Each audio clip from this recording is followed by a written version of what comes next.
Accueil primaire, bonjour. D'accord, on a 60 enfants évacués, je vais prévenir mes collègues. Ce centre de loisirs a 10 minutes pour évacuer les élèves présents dans l'établissement. L'alerte est donnée depuis la cellule de crise de la préfecture. Un rejet anormal de produits radioactifs a été détecté dans la centrale nucléaire, à 4 km de là.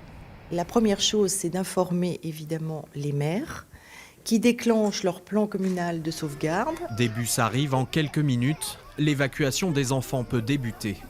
Pas d'affolement, c'est surtout ça qu'il ne faut pas céder à la panique. Je crois qu'il faut s'organiser tranquillement, mais en pensant à tout. En peu de temps, le périmètre de sûreté est vide de ses 9000 habitants.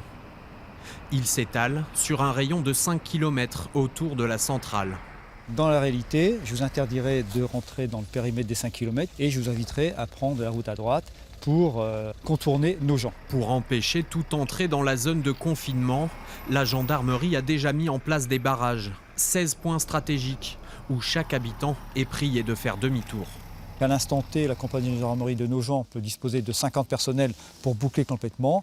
Et dans un délai d'1 heure à 2 heures, on aurait le renfort des groupements de gendarmerie de la Marne et de la Haute-Marne. On pourrait rapidement monter à 500 personnels qui seraient, eux, dédiés à l'évacuation. L'exercice aura permis à la préfecture de tester son tout nouveau plan d'intervention, nourri de l'expérience de l'accident nucléaire de Fukushima au Japon en mars 2011.